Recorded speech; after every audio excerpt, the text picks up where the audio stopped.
Shabbat Shalom. My summer began with a bonsai tree and has ended with a field of boulders. These natural wonders have shown me a new way to think about the period of reflection that is this month of Elul. In June, I went to visit a friend who is going through a challenging time. And during our time together, we went to a botanic garden and stopped at the bonsai tree exhibit. We were struck by the bizarre shapes of these tiny, twisted trees. My friend stood for a long moment by one particular tree. A bonsai tree that was barely held in its shallow ceramic tray, with roots tenuously connecting the nearly toppled tree to the soil beneath the pebbles. My friend felt connected to this tree, noting how far we can bend when we have such strong and solid roots. I remember telling her in that moment that felt like a sermon. I have since learned that this type of bonsai tree was likely a cascade bonsai, which grows over water or down a mountainside. It can extend well below its base. And when I looked again at the pictures of this amazing miniature tree, I could see how beautiful and helpful it would be to have on a mountainside, providing a moment of shade or rest to animals nearby.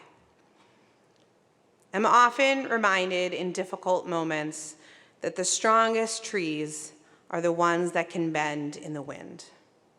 That when we stand too stiff, a strong push can lead to a dramatic break, while bending will allow us to be agile in the midst of a challenge. This particular tree would have been able to not only withstand the wind, but give other creatures something sturdy to hold on to. I love the feeling when I imagine what it would mean for me to be like that tree. To be able to bend without breaking, while still staying connected to my roots, being able to support any of those in my ecosystem who need me for a variety of uses. I love the image of stretching and being agile, being sure enough of who I am that I can reach farther than where I initially sprouted from. My last vacation of the summer included a trip to Boulder Field in the Poconos.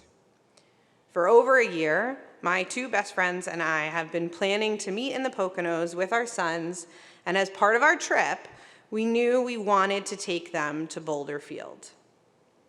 For those not familiar with it, Boulder Field is a national natural landmark that was created over 20,000 years ago, likely during the time of the Ice Age. This 16-acre geological wonder seems silly on paper, but in person, it is a stunning display of rocks and a reminder of Earth's beauty. Scientists believe that it is likely through years of water seeping into cracks, freezing, expanding the cracks, and then melting over and over again, that a giant slab of rock was slowly turned into miles and miles and miles of boulders.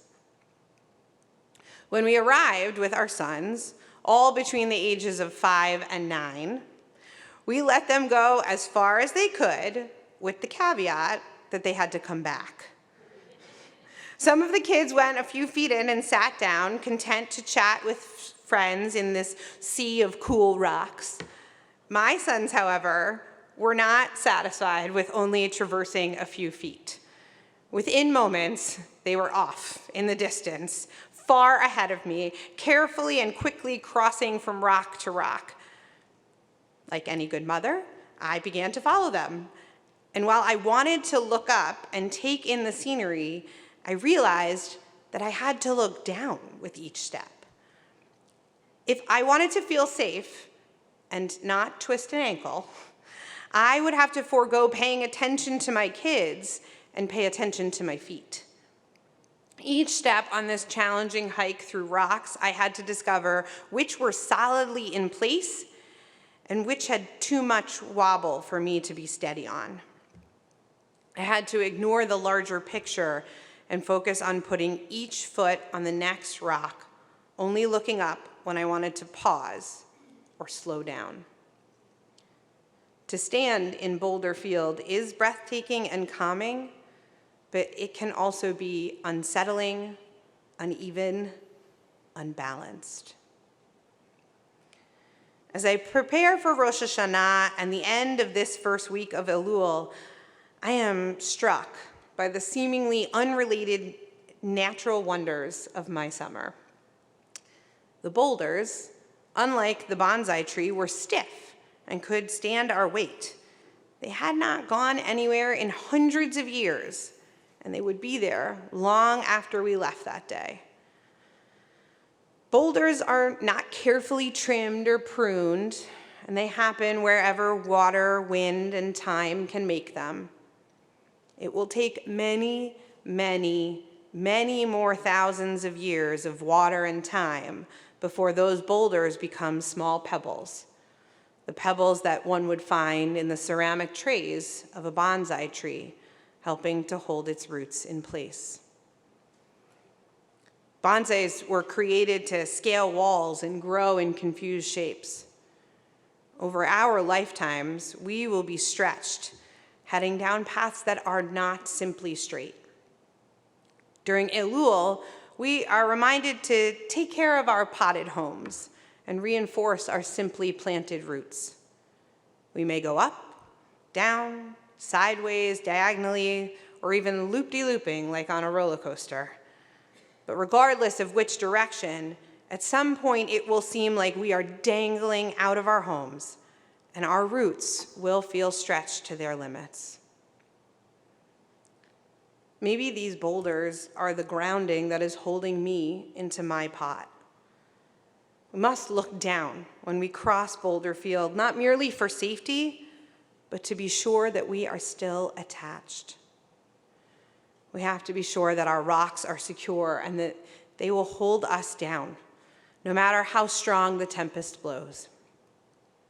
Our relationships, our community, our underlying belief system, these are the rocks. And like the boulders I traversed in Pennsylvania, took years to carefully craft into what they are today. During Elul, we reflect to ensure that these untouchable rocks are well planted in our identity, so that no matter how far over the edge we go, we will never fall. It is only when we are secure that we can grow and find new ways to stretch beyond what we imagined was ever possible. During this season of reflection, may we find the security of our rocks and the flexibility of our limbs. Ken Yehi Ratzon.